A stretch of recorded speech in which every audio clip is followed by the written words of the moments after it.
الان صبح بخیر. ما خیلی خوابمون میاد، داریم میریم در سطح شهر یه دوری بزنیم و اونجا رو به طول نشون بدیم.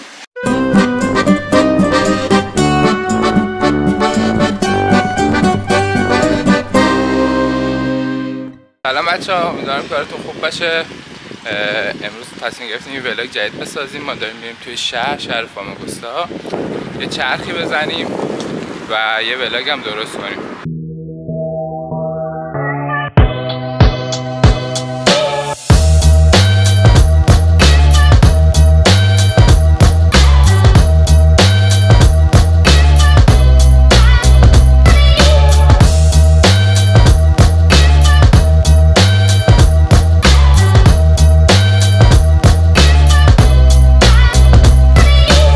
بعد از کلی پیاده روی و چرخیدن تونستیم اینجا رو پیدا کنیم.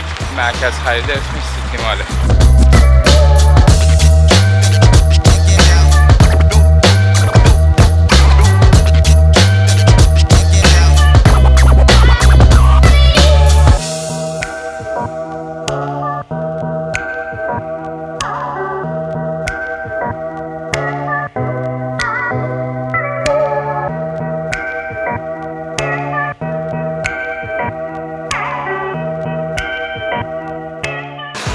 ما رفتیم پیرن خریدیم، خواستیم شلوار بگیریم. کلا 2-3 تا مغازه بیشتر نیست، 2-3 تا دونه شلوار داشت. غذا هم سفارش دادیم، الان غذا هم میاد.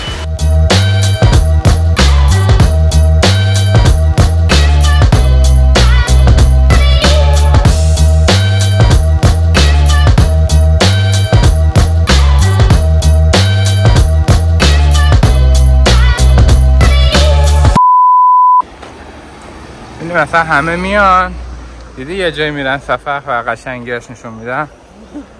من خواهد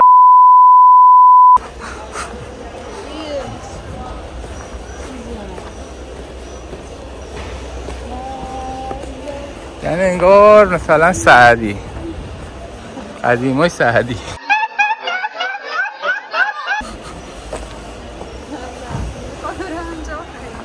ماشینای ترکیده.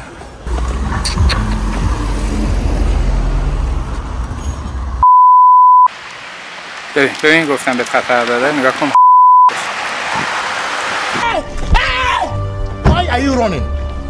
خب آقا ما خریدمون رو کردیم، الان داریم میریم سمت جای تاریخی شهر ببینیم چه شکلیه. این ورودیشه، اینجا هم 2 تا سگن که ما رو بل نمی‌کنن. حالا پرچم قبرس و ترکیه. اینجا هم یه دونه سگه که بیکاره واقعا. فکر کنم قبلا اینجا دیگه شهرش اینجا بوده دیگه، اینم دروازش بوده.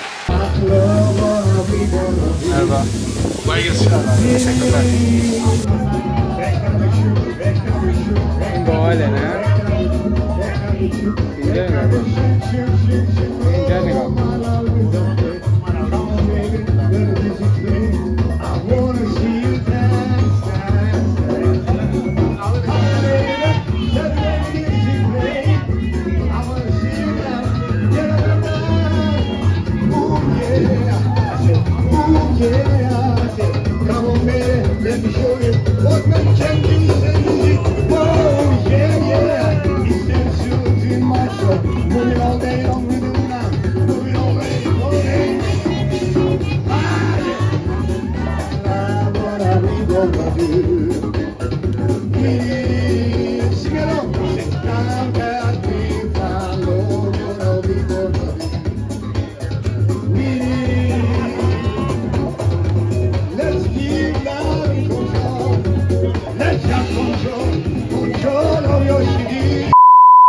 چند روزه ما هر جا رفته بودیم واقعا زیاد جالب نبود، ولی اینجا داخل همین قسمت تاریخی شهرش خیلی خوشگله نیست؟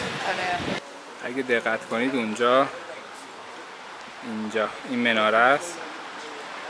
یه عادتی که این عثمانی‌ها داشتن، هر جایی که میگرفتن کلیسا رو یه دونه مناره میچسبوندن کنارش دیگه، میشده مسجد دیگه.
پایین درشه، میریم داخلش.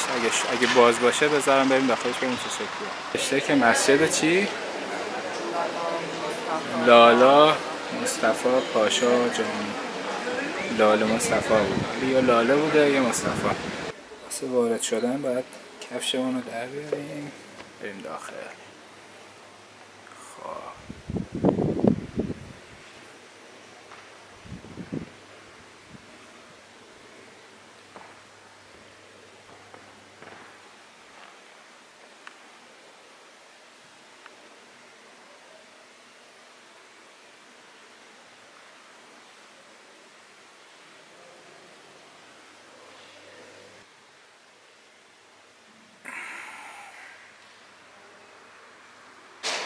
بچه داخلش واقعا یه فضاش خیلی مثبته. فضاش خیلی مثبته. بعد خیلی نورش خوشگله. ببینید الان من وایسادم جلوی این شیشه های رنگی که از اونجا نور میزنه. ببینید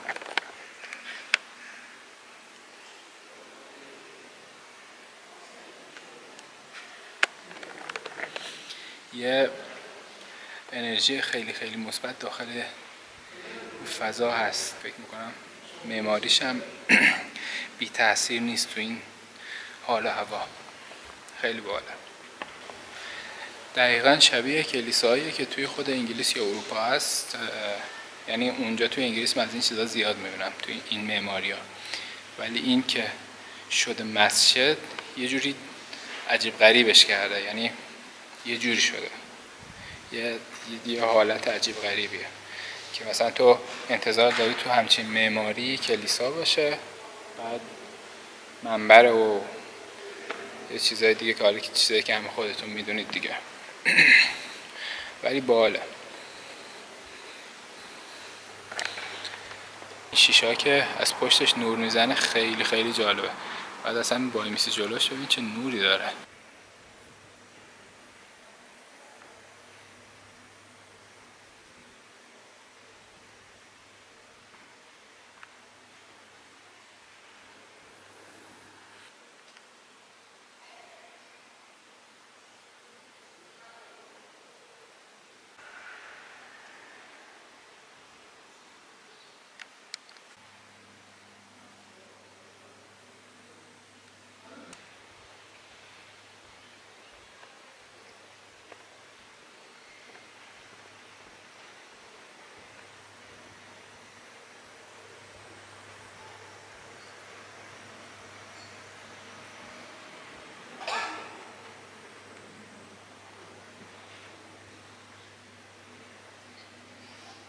این هم قرآنیه که زده قرآن مال رجب طیب اردوغانه. حالا نمیدونم بکنم هدیه داده به این مسجد. یه جورایی عظمتش نمیشه با این دوربین نشون داد، ولی من سعی کردم با درون نشونتون بدم. خب دیگه الان رسیدیم به آخر ویدیو دیگه. همه دورامون زدیم، کارامون هم کردیم. همونجوری که اول ویدیو گفتم دیگه میخوایم نظرمون رو بگیم.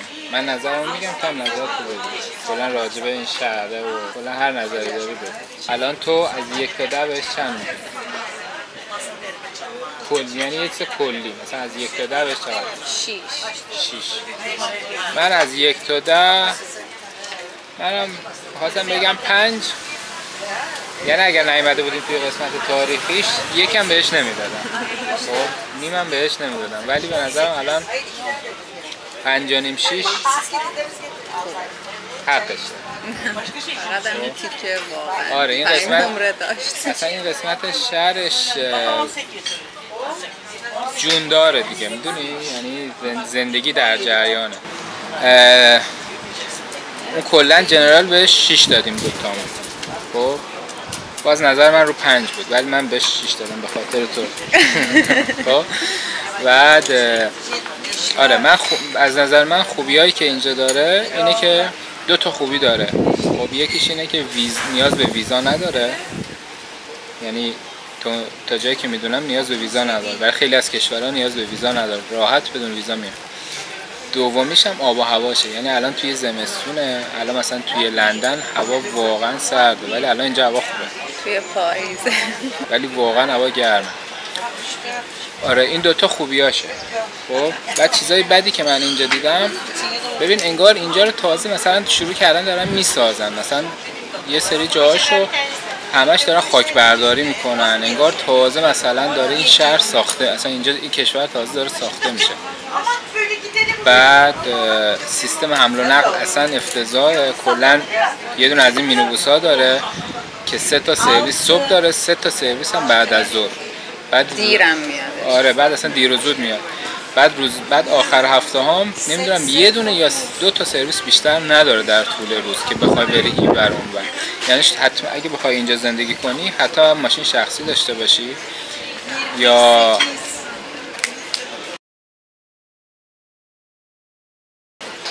اگه بخوای اینجا زندگی کنی حتی ماشین شخصی داشته باشی. اگه توریست هم باشی خب اذیت میشی دیگه. اگه بخوای بری این ور اون ور همش باید پول تاکسی بدی. پول تاکسی هم خیلی زیاده. یعنی ما یه مسیری که نیم 20 دقیقه بود و 500 لیره از ما گرفتن. از فرودگاه تا رفتیم رسیدیم به یه شهر دیگه اسمش گیرنه بود. 500 تا بعد خواستیم برگردیم یارو گفت بنزین گرون شده 600 تا.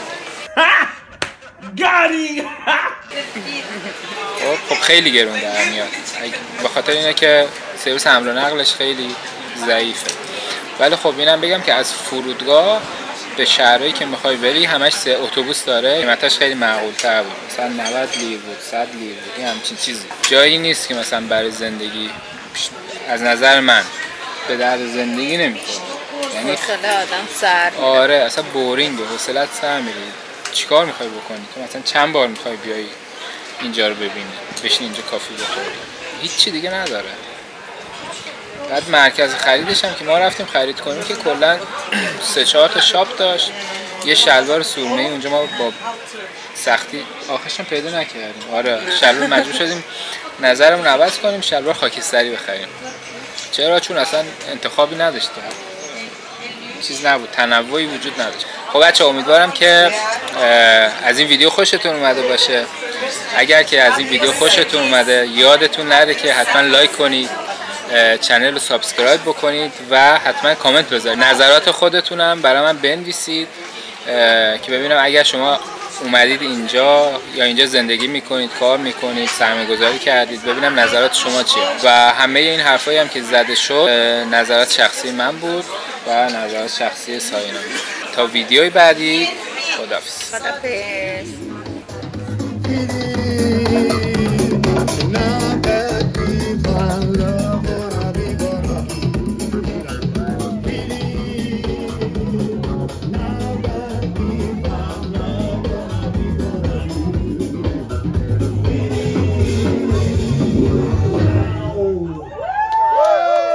Last one, very last one. This is